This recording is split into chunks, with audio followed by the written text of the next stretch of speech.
that's quite that's about 2/3 of the lap here under the current race conditions here, and it looks like the rain is somewhat abated to a point where it's a very, very mild shower. It's not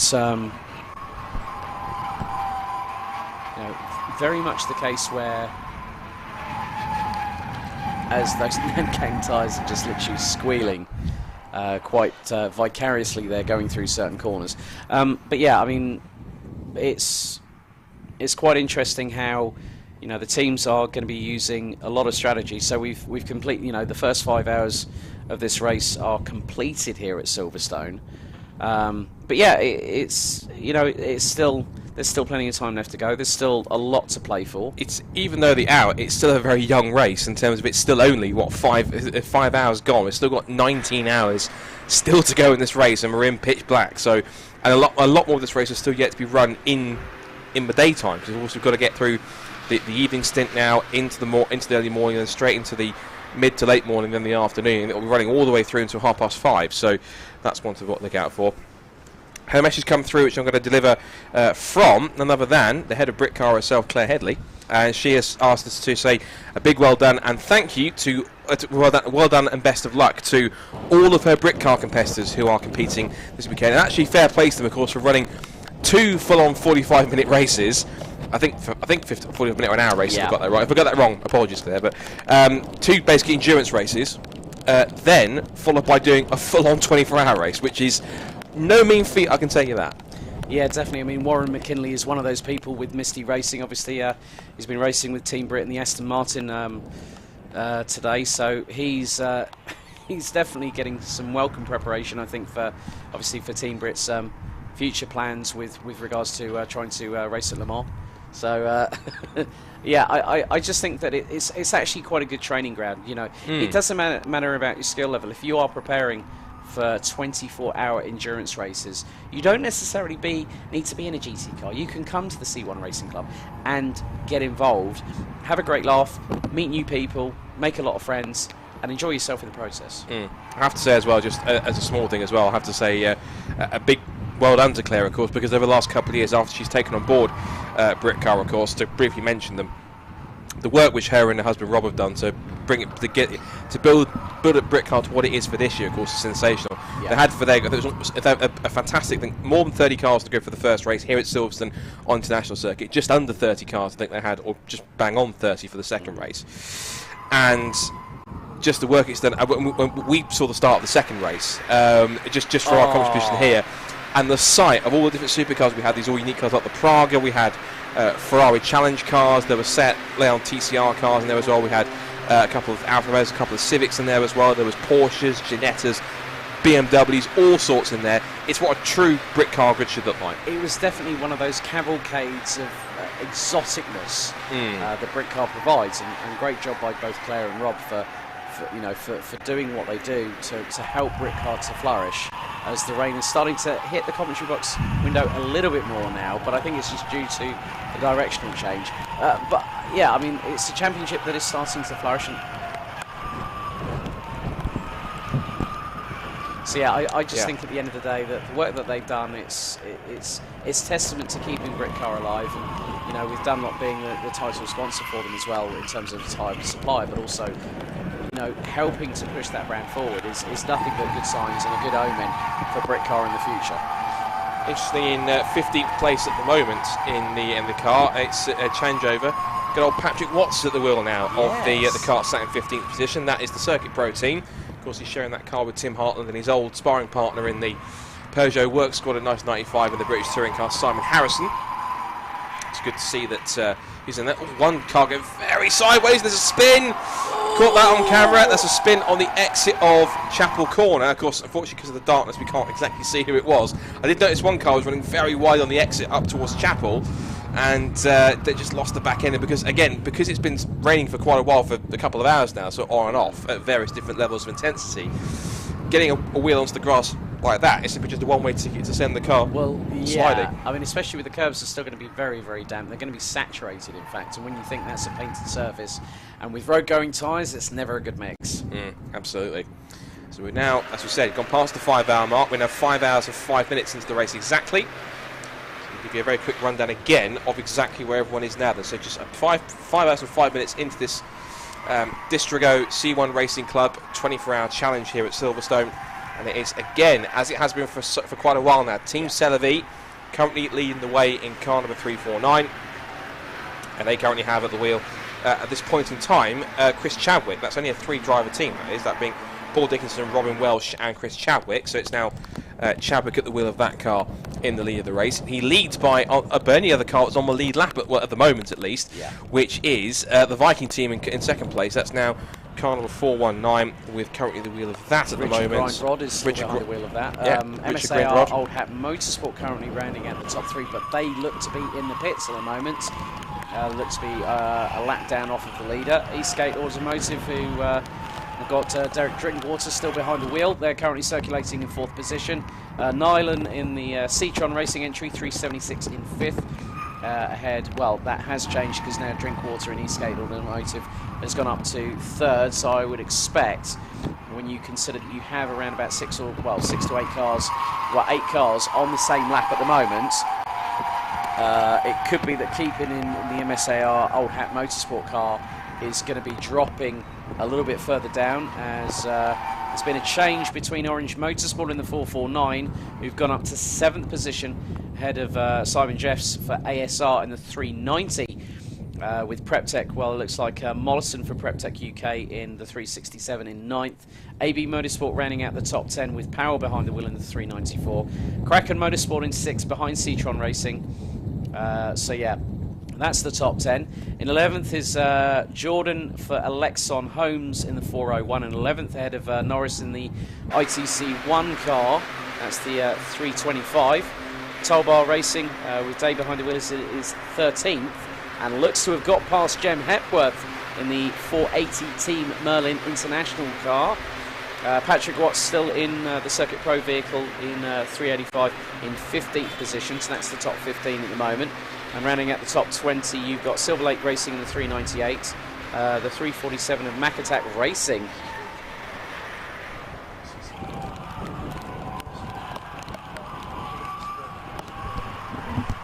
So, so Circuit Pro 15th, so Southcott in Silver Lake Racing in 16th, Mac Attack Racing with Wigan behind the wheel 17th, Scuderia Sundial with Rodison behind the wheel in the number 319 is 18th, ahead of Roll Centre with Short behind the wheel in the 488. Looks like the rain is starting to intensify yet again, Scott, as I can hear it sort of like hitting in the background, with George Grant behind the wheel of the Acuri Celtic with Clapham North MOT running at the top 20. Safety car out again, here we go. Safety car again then here at Silverstone. So no problems there. The car running wide there on the exit. And corner. We've also had another penalty issued. 449 has been given a 1-minute stop go. 449 is Orange Motorsport. So Orange Motorsport is 7th. So they've had another penalty given now. So that's their second penalty, I think, in what, about half an hour or so? Something like that. So yeah, probably like the that. last 60 minutes. So now the question we have to ask is, or the game we have to play is, spot the car that goes tumbling down the timing screen, because we have to see exactly who it is that's caused the problem. Either it's a car that's stopped, or either because it had a spin, mechanical problem, it's made contact with somebody else.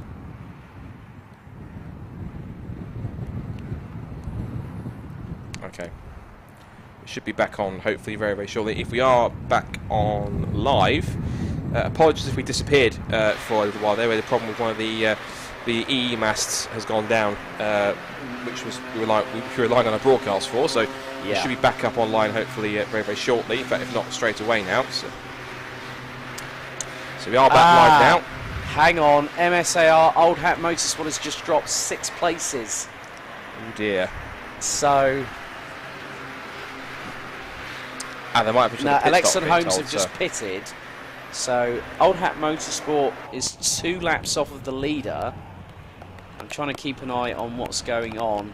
Yes, they've dropped from 4th to 11th position alone, but that depends on what's happened with regards to why the safety car has just been deployed. Now the rain is really coming. It's starting. You can hear that through the. Both myself and Scott can hear that the rain is now intensifying, and it is hitting the commentary box window, but we can hear it from the outside noise where the tyres are still screeching like a good one. Yes, they are. They are howling like banshees, are those Nankang tyres. That's the first time I've ever said that on commentary. But yeah, I mean, to be honest with you, it's difficult to say. I mean, is it going to be because there is a car that has stopped on track? The thing is that when we've got 2 cars currently having engine transplants as we speak.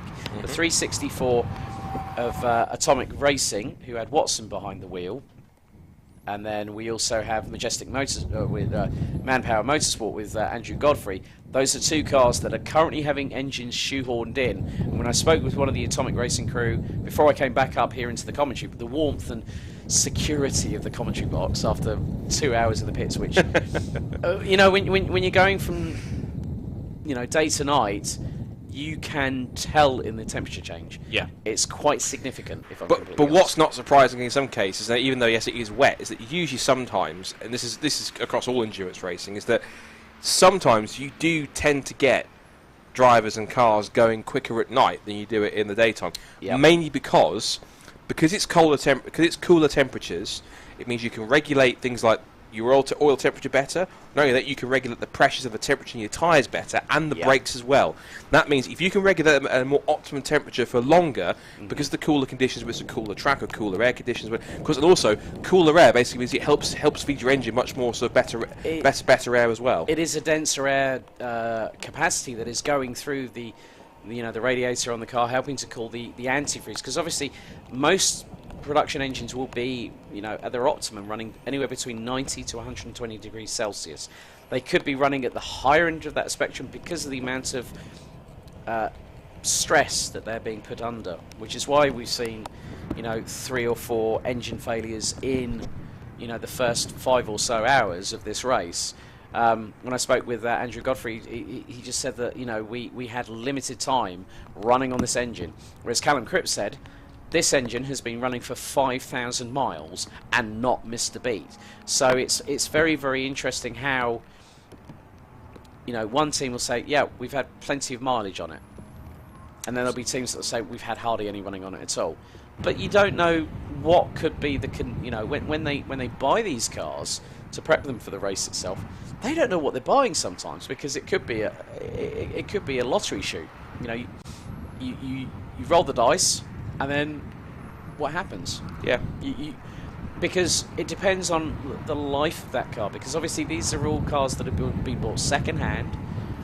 They're anywhere between 7 to 14 years of age, if that, or 5 to 14 years of age, and that's quite a wide spectrum. You could have a low mileage car that's from 2006 that's done, let's say, 25,000 miles on the clock, and it might have just had one lady owner that's had it from new, had it serviced regularly on the button, but it hasn't had that full capacity, where it might have just gone down to the shops and back. Hasn't had a full blast, proper optimum racing temperature. I think it's fair to say that none of these C1s sort of had that before they actually started life as race cars. It's quite interesting. Apart from a boy racer or sort of first-time driver that was, ragging the hell out of it on the A roads. We'll get a definitive answer from Anthony Jordan at 9 o'clock tomorrow morning. Let me tell you that much. Yes, because he does drive a first-generation Citroen C1. So no, he will not be putting his car on the market for spares, guys. Thank you very much. No, and nor will anyone be going after it either, I'm sure, because he's going to lock that thing up quite securely. Anthony, bring the padlocks and the chains with you tomorrow, my friend. Yes, he's going to need it. We are approaching the last 15 minutes of us being here on broadcast. I believe the plan, I'm sure I'll be corrected in my ear in a second if I'm fervently incorrect, but I believe the plan is potentially to tap into the circuit commentary feed. If not, it'll just be simply locked off cameras for the rest of the evening. Well, there may be another development on that. We might have a couple of guys stepping in for the night shift. Okay. But I'm not going to confirm anything, because that's plausible deniability, of course. So, do you know what the yellow arrows mean on TSL? It's basically, if it's pointing that way, that's where they are staying in position. Yeah, in terms of it. So yeah, there's been no change in position. They've basically stayed in place on the completion of the lap of the last lap. They just on the completion of a lap they've just done. So yeah, ITC one in the meantime, as a result of Alexa Holmes hitting the pits, has now jumped to 10th, followed by MSAR Old Hat Motorsport. And if anyone looking at the screen at the moment at home, thank you very much for continuing to tune in with the live coverage here for the Distrigo parts distribution 24 hours of Silverstone with the C1 Racing Series. Of course, if you're thinking, hang on, this looks very much like the M25. Well, the thing is, I think you could say that, but when you, in comparison with, let's say, you could have 2 Formula 1 cars going side by side, we have seen 5 abreast here in the 24 hours of, 24 hours here at Silverstone. And probably still will. Yeah, I mean, when we get to the tail end of... so what's the reason for the safety car, asked Dave Simmons. If I'm completely honest with you, Dave, we are not sure. We're keeping an eye on what's happening. Alexa Holmes now drops to the bottom end of the top 15 with their pit stops at the minute. Yeah, much like most of the other last couple of safety cars, it's a little bit of a mystery because obviously given how dark it is out there, it's a little bit tough to try and figure out exactly. Oh, that could... Oh, Rob Austin. Could that be Rob Austin, the Welsh Motorsport car? Yeah, we're just seeing on top of the timing screen, the 366 is showing as being stopped. So that could be a potential reason as to why we've got 76th position, 10 laps off the leaders. Well, we can suspect all we want, but we're not going to assume who has or who hasn't caused the safety car. But that is a very clear indication. Thank you very much for the spot there, Dan Blake. But yeah, it's quite difficult to when we're in pitch black.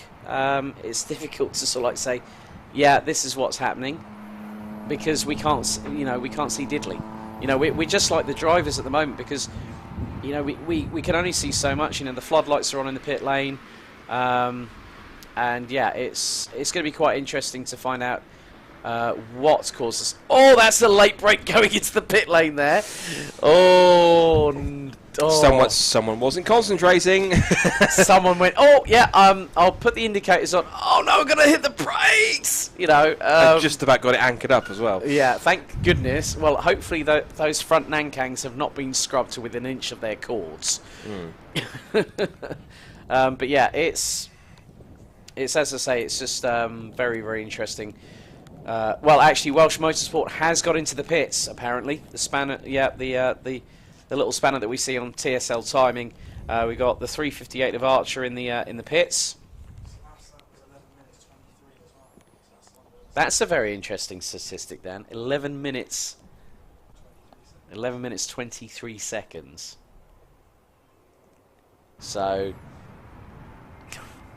it's I can also hear a few horns. Yes. Yeah. So we can't hear the engines, and I thought it was quite funny when I said to one of the director team for this production, I wish that someone had the General Lee horn. From the old Dukes of Hazzard. So yeah, they went, yeah, some have installed truck horns, so you don't get the usual beep beep that you get off the standard production horn. So people have shoehorned truck horns in there, and I hate to think what happens if there's an engine issue with that car, because they'll have to get that truck horn quickly out of the way. A couple more cars entering pit lane to make some stops. We've got one car, you can see it just more nearest the left-hand side of the screen, just behind the pit wall. That's another car heading out of the pit lane, just doing its transponder check. The driver will literally, if he can, will literally put his arm out of the window. But we're now, incredibly, we're getting up to 100 laps now, almost, of the Silverstone Grand Prix 95 circuit. at the moment. That's the current lap that Team Selavi in the 3:49 is on at the moment, with Viking pretty much a lap behind now, 3 minutes and 9. Well, they haven't crossed the line yet, so we'll get basically we're running off TSL live timing, so everyone shows a lap down until the next car behind then crosses the line. So This is your top 10 at the moment. Team Celavi lead the way then as we come up towards the last 10 minutes of us being on broadcast. There's Viking in second place, Eastgate Automotive Racing in third, Citroen Racing hold fourth, and Kraken Motorsport in fifth position, and Orange Motorsport P6, ASR in seventh place, Preptech Motorsport 8. AB Motorsport dropped down quite a few spots earlier with some problems, so they've climbed their way back up to ninth. Rounding out the top 10 is ITC1. There's a great mix of drivers in there who've not just done Citroen C1s, but also BMWs and Porsche Racing, and as well you've got Mazda MX-5s and there as well, and Caterhams and all sorts. Back to 11th place, MSAR Old Hat Motorsport, started on the front row of the grid, now back in 11th, Tolbar in 12th position, the all-female team of Team Merlin International 13th, the Circuit Pro 14th, that's the Simon Harris and Patrick Watts Peugeot Reunion Tour. Megatech Racing, that's a great effort from them, of course, from the back of... Thank you very much. Grid. Yeah, and Dan Blake has just informed us that 364 of Atomic Racing have got the engine fired up, and it is back out on circuit. Nice job, guys. Excellent. Well done. Good stuff. Megatech Racing, big shout out to them. Back of the grid to 15th, and that's only after 5 hours. And they're only 3 laps off the leader. That's right. So effectively, they could even be in contention, I think, for definitely, if it keeps on this way, at least a podium, the progress they've made. Oh, here we go. It started already. I was waiting for someone to say this. Is Ricky Bobby still racing? If that means Richard Roberts, I can confirm that said person is in the pits and will be at some point racing. That's the 306.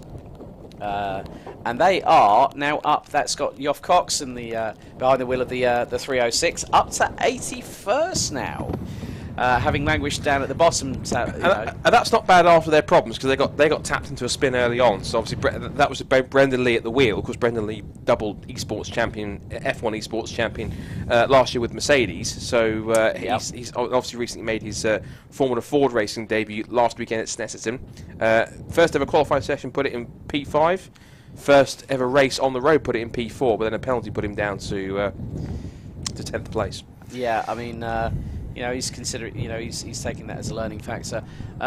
Jack Holden Rhodes update on car 323.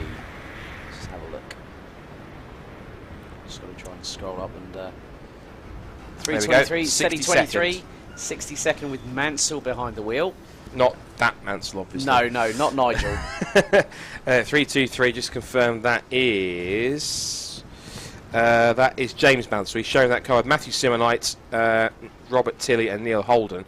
Michael Weddle asks, there's no driver to pit wall radio communication, just good old hang over the pit wall. Yes, that's pretty much the case. Yep. They don't have any in-car radio communication. It's purely you just go ahead and literally stick a pit board over the wall and try and communicate to the car as best you can. Some will obviously put little LED lights onto it. They'll put sort of all sorts of cross things over it to try and make it identifiable as much as they can, and they'll try and personalise it as much as they can to ensure that the drivers spot it. Not all of them do, of course, but no. but when they do, it's quite useful to have that in place. But as you can see, it was pitch black, but now some cars just touring their way through. I'm sure there might be a few cars that have just come out of the pit lane as well, and I mean, there's a separate sort of little group heading their way out through Maggots, Beckett's and Chapel. We're still on the safety car here. We're not 100%, again, with it being so dark and with our sort of cameras locked off for the rest of the evening. It means that we're not exactly 100% sure what's caused the safety car and where, unfortunately, but we all know that somebody has stopped out on circuit. And we will find out who that is when they get a 3-lap penalty for assistance. Yeah, because usually you can tell effectively, because anyone who has stopped will have to they'll get towed back to pits. But anyone who does that receives automatically, as Alex rightly just said, they get a 3-lap penalty for doing so for outside assistance from the marshals, which is required, but at the same time, of course, it means that you're getting assistance from somebody else other than yourself. So effectively, it's a case of if you can't get the car going under your own steam, if you need someone else to help you out with it, to pull you back to the pits, you can do that, but you'll have to suffer the consequences and get yourself a 3-lap penalty, whether it was your fault or not. So with just over 22% of the time elapsed here, 18 hours 36 minutes exactly on the clock to go. Still plenty of this race remaining. Local time now 22:55 BST. So isn't that crazy that we've been going now for 5.5 hours and we haven't even reached a quarter of the race? That's pretty incredible, isn't it? I mean, when you think about it, we're going to be, at 6 hours. That is when it will be truly a quarter of the race completed. And yeah, to to have, you know, the amount of madness for the first hour and a half of this race is quite interesting. Yellow light's still on the C3 Aircross Citroen safety car at the moment, as more drivers now coming into the pits. So again, this is another perfect opportunity for, you know, some of the drivers to take a break. So Trevor Palmer, no, they're not going to be texting each other or WhatsApp. Sorry, mate. No mobile phones are allowed. If anyone remembers famously that Tom Coronel got busted by the FIA for actually Instagram living or Twitter or Facebook living in his car on a slow down lap and got fined for doing so. So yeah, mobile phones only when you're in the pits, guys. Interesting question from We Are Pro Race. Do you read these messages? No. No, we don't. Sorry, what did I just say? No, so, yes, we do. So we try and read out as much as we can when we can. Obviously, you know, there's a lot that, you know, we can't thank you guys and girls out there for continuing to watch and obviously continuing to interact. We're cross-posting over multiple platforms on Facebook as well. So a whole host of pages, including the Citroen C1 Racing page itself. You know, and to... Are these still... Yeah, they are still running... Yeah, good. Nice question by Paul Clements. Yeah, they are still running the same inline 3-cylinder 1-litre engine producing 68 horsepower. 68. Which tops out at 6,000 RPM. I hate to think what the red lines are on these things. Yeah, absolutely. Suzanne Roberts says, shout out to the team Young and Dumb. Keep going, boys. Car numbers 378, 386 and 412. And Dan Fountain Mechanic keeping them all going. Hashtag Marshall Sue. Thank you for that, Suzanne. She's obviously another Marshall out on, at least, or has been out on post, I'm presuming. I don't think any Marshall would genuinely have be playing with a mobile phone, would they? I'm sure. Anyway. But she's probably keeping track with the live stream to make sure what she's doing. So we're trying to justify her use for it. So don't worry about that. I mean, you don't need to justify that to us. We know you're doing a good job. Absolutely. BW Automotive, hi guys, just joined. How's the race going? Well, very well, as we're 22% completed in terms of time. We are on lap number 96 here at Silverstone for the Distrigo Parts Distribution Silverstone C1 24 hours. So yeah, BW Automotive, Team Tel Aviv in the 349 are currently leading. We have 99 cars. There are some that have been through the trenches, so to speak, with a few a couple of engine failures, and also some panel bashing, as I heard in the pit lane a bit earlier on this evening. Safety car still deployed here at the home of British Motor Racing. So whatever the issue is, it's I think this is arguably the longest safety car we've had so far. It is. So whatever the issue is obviously serious enough to warrant some lengthy work to get this car, whatever the problem is, to get it fixed. Yeah. So it'll be quite interesting. I mean, I think all three of us will be keeping our eyes on what's happening. You know, we might get some sleep, but you know, we'll be back here at 9 o'clock. As ladies and gentlemen, I do have to inform everybody that Nick Moore Racing saying shout out to Norwich City for getting promoted and for Misty Racing. Okay, Pescara Productions car apparently upside down between Maggots and Beckett's. Goodness me, okay. Well, obviously it's slightly out of our locked off cameras, unfortunately, out of view, so that's what's... Yeah, so that could explain the safety car. Now, the good thing is that out of all the cars that are still circulating, if C1 USA are still circulating around Silverstone with no front and rear windshield, and it is raining... Oh, goodness. Someone is going to need more than just a very hot heated blanket. They're going to need quite a few cups of tea or cups of coffee if you're stateside, so someone might have to do a quick run to Starbucks. But yeah, ladies and gentlemen, that is now 11 o'clock local time here in the United Kingdom. So on behalf of myself, Dan Blake and Scott Woodwist, this is it for us. We'll be rejoining you back on the dedicated Distrigo Parts Distribution live stream here on Alpha Live. Thank you very much for your interaction. And we will see you back at 9 o'clock tomorrow morning with myself, Scott, Dan, and we'll be joined by another commentator in the form of Anthony Jordan from 9 o'clock tomorrow. We will see you all the way through to 5:30 tomorrow evening when the 2019 Distrigo Parts Distribution Silverstone C1 24 Hours reaches its inevitable conclusion. So, from all of us here, it's good night, and I think we might have a couple of people wanting updates before we go, Scott. Yeah, what I was going to very quickly do is, before we did go, is do a very quick brief rundown of possibly the top 20, just to give people a final rundown before we leave then. So what we'll do is we'll go ahead and have a look at that one. Just for Scar Productions, that's Philip Lee actually. Thank you to Philip saying back at its wheels, possibly a full rotation. I'm going by what Radio Silverstone is saying. That'll be the likes of Mr. Paul Trustwell and Mr. Dave Goddard, who I saw in the pit lane earlier on when I grabbed an interview with Katie Milner, and he was waiting to get his chance as well. Indeed.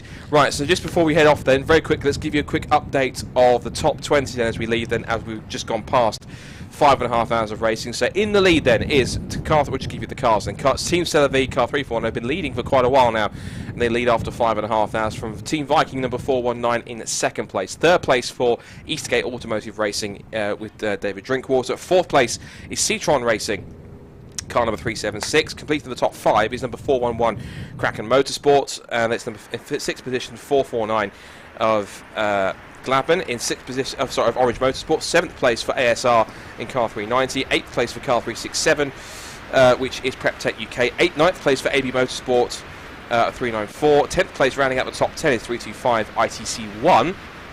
11th place is MSAR Old Hat Motorsport. 12th place Tollbar Racing number 333. 13th place is 480 Team Merlin International.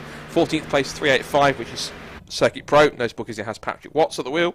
16th place, 15th place, or watch for these guys out throughout the night. If you're staying up and watching the stream all the way through the night, keep an eye on them on the live time. Muck Attack Racing in 15th place. I wonder how high they're going to be by the time we get back tomorrow morning. 16th place, Silver Lake Racing was high as battling for 3rd place at one point. 17th place is Scuderia Sundial. 18th place is Roll Centre with the man himself, Martin Short, at the wheel of that one. He'll be into a bit of a night stint. 19th place for number 309 Bengineering, and rounding out the top 20 is Akuri Celtique with Clapham North with our very own George Grant at the wheel of the car. So he's out there enjoying the midnight hour, almost the midnight hour, shall we say. Well, ladies and gentlemen, it's been a pleasure bringing you the first 5.5 hours of the Distrigo Parts Distribution Citroen C1 24 Hours. And as we leave, myself, Scott Woodwis and Dan Blake here from Silverstone, we're going to get some well-needed rest ready ahead of tomorrow morning at 9 o'clock when we will be back in the commentary box and also in the pit lane with Anthony Jordan joining us. So we look forward to seeing you at 9 o'clock tomorrow morning, and we'll find out who will win the 2019 Distrigo Parts Distribution Silverstone C1 24 Hours as the night hours fast approach quickly. Yeah. Have a great night, everyone. Take care, enjoy the stream, and we'll see you tomorrow morning. Goodbye from us all.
demoralising for the team concerned.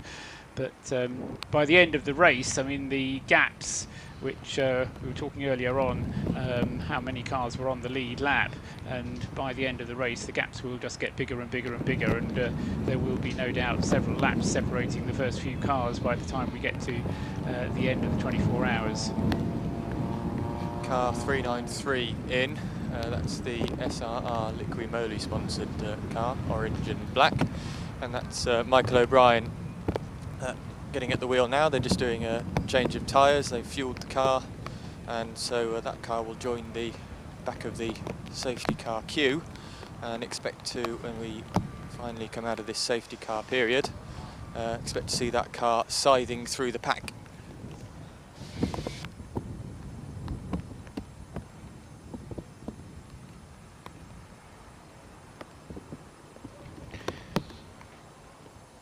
$18 hours 23 minutes to go of this Distrigo Citroen C1 Challenge 24 hours of Silverstone. Damp and slippery conditions out there. We remain under the safety car for the 6th time in this race. Looks like the track is almost clear now up at the entry to Beckett's, where we had a car go off to the right of the circuit. Will we see the lights go out on the safety car this time around?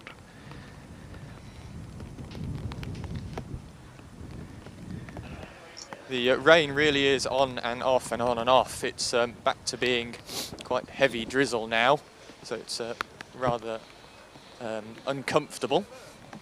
So I'm sure the drivers will be getting prepared for the restart with quite a wet track. Up until the latest pair of safety cars, the Viking car with Richard Grindrod on board was grinding down slowly but surely the lead held by Chris Chadwick. He got the gap down to less than 2 minutes when the latest pair of safety cars came out, as we never got going after the one before this one, before the safety car was charging out on the track again. Just waiting to see what's going to happen here. Are we going back to green flag racing this time? No, the safety car appears into Brooklands with the lights still flashing. Once that flashing light goes out, it means safety car in this lap. Yes, it strikes me that where the safety car lights go out is about halfway down the Wellington Straight, because we can see the safety car going through some of the CCTV monitors through the loop and out of Aintree, and we can see the lights still on, and then sometimes when it arrives at the end of the Wellington Straight we see the lights out, so they don't have an awful lot of time to prepare, because you're kind of, if you're in the queue immediately behind the safety car, you can see the lights on the safety car roof, but if you're anywhere beyond about a third of the way down the grid in the safety car train, you've got no chance at all of seeing where the safety car lights are, and so you don't really know when the race is going to be back underway again until suddenly the cars in front of you start accelerating a bit more than they were before. We also welcome listeners to the Alpha Live stream. Just had a graphic go up on there signalling they've switched to the Radio Silverstone commentary until tomorrow morning. Does that mean they've all gone off to bed now? I think so, yes. They finished their shift, and our commentary now being taken by Alpha Live, I believe. So welcome to all viewers of the live stream to our Silverstone radio coverage. From here in the Woodcut box, myself, Dave Goddard, Paul Truswell alongside me, and Duncan Douglas currently down in the pit lane. We are currently under the safety car. And rain continuing to fall, and just checking the forecast a few moments ago, up until about 1 o'clock in the morning or 2 o'clock in the morning we can expect continued showers, not continuous rain necessarily, but continued showers. But from 2 o'clock onwards, the forecast distinctly more optimistic. with the rain supposing to be blowing away on what is a very stiff breeze. So the Union flag on top of the BRDC clubhouse has been at full stretch pretty much throughout this race, and every time we go out, you were saying we're in the relative warmth and comfort of the box here at Woodcote, but the door, every time you open it, literally gets wrenched out of your hand as the wind catches it. And try walking out into pit lane from behind the pit garage buildings, you nearly go flying. Yes, yeah. I mean, Silverstone is renowned for being a windy place, and when the wind does get up, it certainly does gust fairly strongly here, and through the night it is going to continue to be fairly strong winds. But as I say, the advantage that brings, apart from just making everything very cold, and that's a disadvantage, looking on the bright side, it does mean that weather seems to be blown through relatively quickly. Team message on the timing screen. The team manager of car 458 has been asked to attend race control. That's the Silver Lake Garage car. Michael Harris, Alan Preble, Sam Stride, Thomas Parkin and Darren Parkin, the drivers in that car. It's not a car that's featuring very high up on the scoreboard at the moment. They're down 74th place. Not currently running according to the screen. I wonder if there's another car off that we didn't identify or has stopped whilst we've been under the safety car. What car number was that? Sorry, I missed it. 458. 458. I'll see if I can go and find out whether they're in the pits.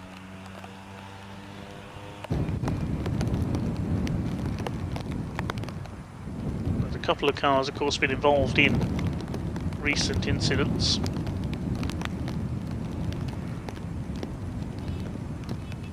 The number of safety cars we've had, the safety car continuing to circulate.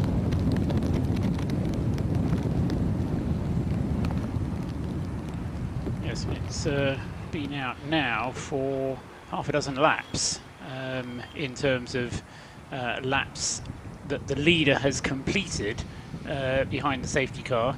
The leader still being the car of the team C'est La Vie, car number 349, and that car and 419 Richard Grindrod, David Drinkwater in the 318 being the only three cars on the lead lap. What is puzzling me is that, yes, we must have David Drinkwater, although he is, I think he is ahead of Chris Chadwick in the safety car queue. So yes, because the safety car, of course, doesn't pick up the leader indeed in events like this, because it wouldn't be just too time consuming. Yes, quite. By the time we did, it would be somebody else in the lead. So the safety car comes out where it does, but it does have the impact. As I say, David Drinkwater is ahead in the safety car queue of the team C'est La Vie car, so they're together in the queue, but it's going to be about a lap of a difference between by the time they come around when the safety car comes in, which it is now. I was going to say it will be at the end of this lap, I think. So back to green flag racing, and with 5 3/4 hours elapsed on the clock, 5:30 when the race started. Seems a very long time ago. It certainly does, yes. The race seemed to go so quickly in its early stages until it got dark. Yes. Well, now that race start seems aeons ago. Yes, and I think somehow the safety car kind of broke things up a little It bit does, as well, because yes. it doesn't enable some of those gaps that you're monitoring, and you're sort of seeing, oh, this gap's coming down, that gap's going down. They don't come down anymore, and you're just at the mercy of where the safety car has come out as to whether that particular gap that you've been monitoring has been squashed down as a result of the cars bunching up behind the safety car, or is suddenly opened up quite widely as the result of the safety car getting in the wrong place, as it were. Nice 3 wide moment there down the pit straights. A couple of cars going either side there. The dirty half dozen car, DHD, was one of them. Number 330 going through on the inside, making up a couple of spots. So C'est La Vie continue to lead the way. We'll see what the gap is when we go round again the first green flag lap. car 458 is not in the pits. Okay, I'm wondering if that might be one of the cars that was involved in one of our incidents. Yes, I wonder if there were actually 2 cars involved in the incident that we identified had happened at Maggots and Beckett's. Yeah, certainly now the track is clear, but looking at the closed circuit TV pictures, we can see an awful lot of reflections coming off the circuit as an indication of just how wet the circuit is now. The Nankang tyres, to be fair, don't actually throw up an awful lot of spray, so you can't, normally the way of telling how wet the track is how much spray is coming up, but these ones don't seem to be kicking up an awful lot of spray, and as I say, it's really just by looking at the reflection off the circuit that you can tell how slippery the surface probably is. There's one car I noticed out there, I think it's got a dodgy connection on its neon lights because they were flickering like goodness knows what as it went through on the last lap. It was a string of purple lights. We'll try and work out who that is. No, that's not a sign of impending electrical problems. Well, quite. Water is not a great source for electrical problems, is it? Got a car off in the gravel on the outside of Copse again, but I think it's going to be able to get going. Yes, it is. They've whoever it was didn't actually spin. I think they just kind of got onto the gravel and then had to kind of engage first gear and plough their way through and hope that the momentum would carry them out the other side. It did in the end. No way at all of identifying who that was, I'm afraid. Have a stop-go penalty for car 473, the car sports car. That's for speeding in the pit lane. 1 minute 10 seconds. Do you remember car 468? Yesterday, problem in this qualifying. is the one that's busted 2 engines. Busted an engine in qualifying. Busted an engine with a rod going through the engine just now. Just walked up to them. They've still working on the car, and I said, "Oh, what's the damage?" And they said, "Oh, we found another engine, the last engine on site." Don't know whether that means all the cars in the car park have been cannibalised. They're just putting some oil in it now. 15 minutes, they reckon, and they'll be back in the race. So, engine number 3 for car 468. If you came here by road-going Citroen C1 today, be afraid. We'll try and get a car registration. Yes, it's at times like this where what seemed at the outset to be a cheap weekend motor racing suddenly becomes slightly less cheap weekend motor racing when you look at the bill to get the car to the finish at the end of the night. There's that flickering car with the purple lights on the top. I'm not sure which team it is. It's not Team Pink Tiger, is it? They had some purple lights on their car. I think it might be them. Yes. But the trouble is the general livery just disappears completely in the night time, so you're dependent on what you can unless see. It's being close followed by another car, and you can see it in their headlights. The headlights help, don't they? But no, the flashing was not didn't quite look as if it had been done deliberately. It did look like a dodgy connector somewhere. As long as those lights aren't going to fall off. Because if the marshal that finds them has got their Christmas decorations sorted for this year.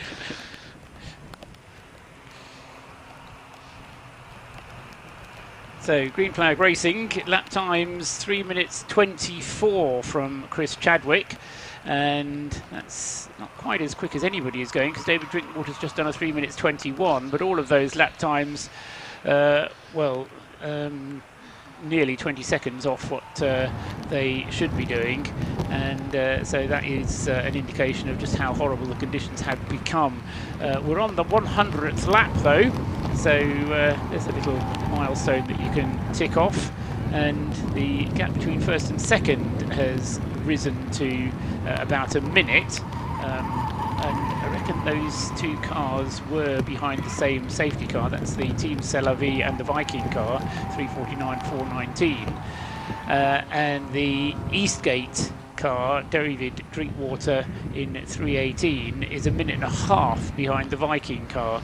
So those 3 are all on the lead lap, but only just. Viking's last lap was 4 seconds faster, near enough, than that of the race leader C'est La Vie. This is going to get interesting, I reckon. Well, it depends if it's a consistent one. I think part of the trouble is that every lap is going to vary, but it's certainly worth keeping an eye on. And that's what keeps the fascination going through the night, is how lap times dictate what's happening, whether you can do consistently 4 seconds a lap quicker, or whether having done one lap that was 4 seconds a lap quicker, your next lap's then 4 seconds slower. In conditions like this, you only need to get caught behind a slower car and hesitate before making your overtaking move, and those 4 seconds suddenly evaporate very quickly.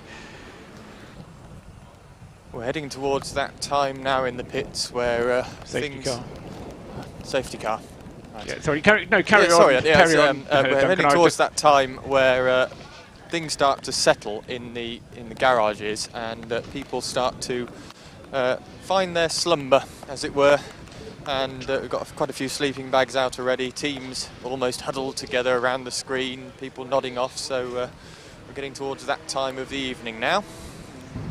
Yes, we're also getting to that time of the evening where I apologise to Dave, because I've been very untidy with my housekeeping and leaving all manner of my accoutrements around. It's a car in the gravel at Copse again, and it's gone in axle Copse. deep. Dear oh dear. It always happens at Copse, or not always, but nearly. An awful lot of the incidents we've had have been at Copse Corner. I think that might be the number 400 TCS Motorsport car. Okay, good spot. It's quite possibly gone in there. It's just about read the number. It's gone through 270 degrees. No, it's practically gone through 180 degrees, hasn't it? Because it's pointing back towards the direction that it should have come. But it's gone into the Copse gravel and then rotated. And it's about 2/3 of the way through Copse on towards the exit of the corner. And it's, clearly during the night, all incidents are being dealt with safety cars rather than local yellows, which is all well and good from a safety point of view, and enables marshals to get to the cars and get them out of harm's way in relative safety. But does just disrupt the flow of the race a little bit more, and certainly make you appreciate early on how many of the incidents were dealt with local yellows. Well, Fox Motorsport got the right idea down here. They've got those lounging chairs that you find at beachside resorts. Oh, the inflatable ones? No, they're proper ones. I thought I said big to sun loungers. That's it, sun loungers. I said to the mechanic sat at them, oh, you better get your towels out and be optimistic and hope for some sun. But it's a good idea. You can sleep or you can sit, or go around. Very comfortable. There's some sofas down here as well somewhere. Go around and charge them €15 an hour for sitting in them. Always seems to happen to me every time I sit in a sun lounge. Can't remember the last time I was on a beach. Work-life balance day, very important. Yeah, so that car at the moment just sitting there in the gravel. Nobody's been to its assistance yet. I'm sure there is a Silverstone yellow recovery unit on its way to... It'll be that Dayglow yellow Land Rover that we see buzzing around the circuit all the way through the race. Yes, to hoik it out of the gravel and cause yet another furrow of wheel tracks through the gravel.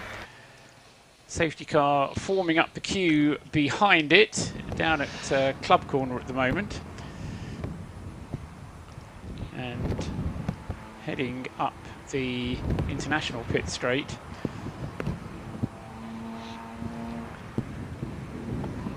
I've got Matt Nicol-Jones here. Cars, was it 364 and 363?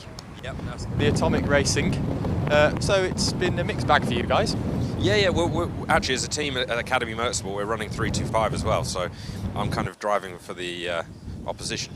But no, we didn't have a very good start with 364, which is the car I was going to be in. Unfortunately, we had an engine let go fairly early on, so dropped a long way back. And so far all weekend, I think I've done the 2 qualifying laps, and that's about it. But you know, everybody's pulling really hard to try and get everything going again. And I know 325 in the Academy car is actually flying, so I think we're top 10, and you know, they're just ticking along nicely. So, but we've got so far to go. I mean, we're all having a laugh, so we're enjoying it, and that's the main thing. We've had some pizza now, and yeah, just want to get through the night. Hopefully, with no more engines letting go.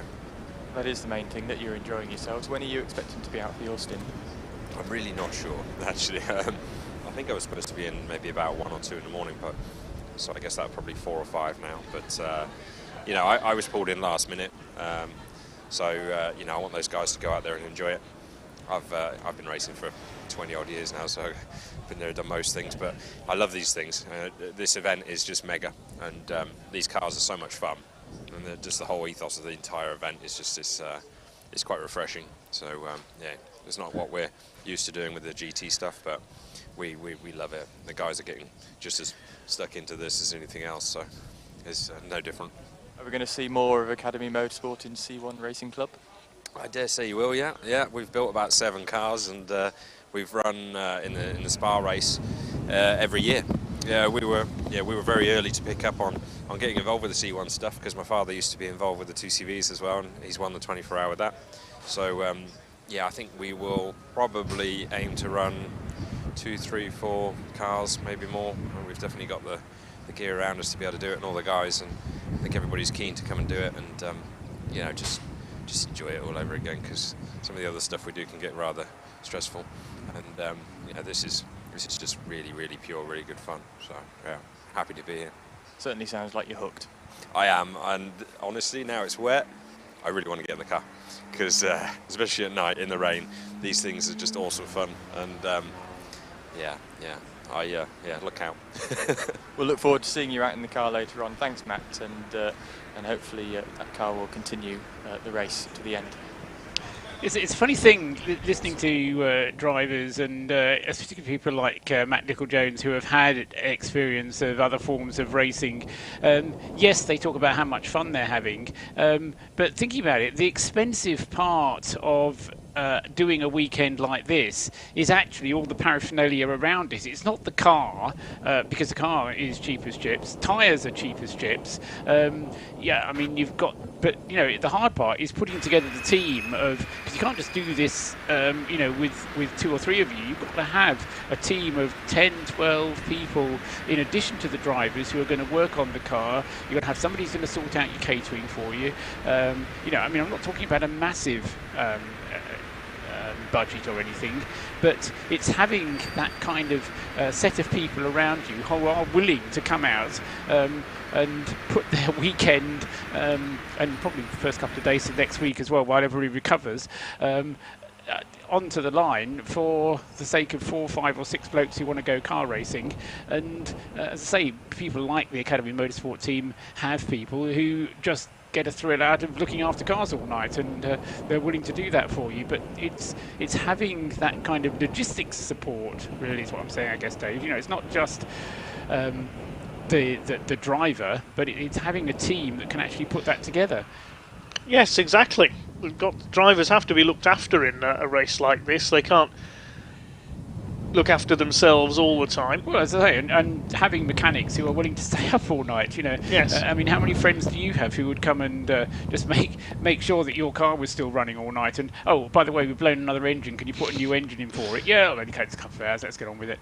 I know someone with one team in particular who could certainly tell the story of that if he was to come to the commentary box. He's with the Exit 13 team tonight. Right. Okay. Well, maybe he'll hold. Thanks, Mark, who's given me a few looks behind the scenes of the team in the past. Yes, as I say, there's an awful lot that does go on that we kind of. Going to as many races as you and I go to, you kind of take for granted that all of that kind of stuff just happens, but somebody has to organise it and make sure it's going to happen. And so many of the people involved with the teams are doing so because they love it. You know, most important thing for a race team. Person who can cook a decent bacon sandwich. Yes, quite. At the right time.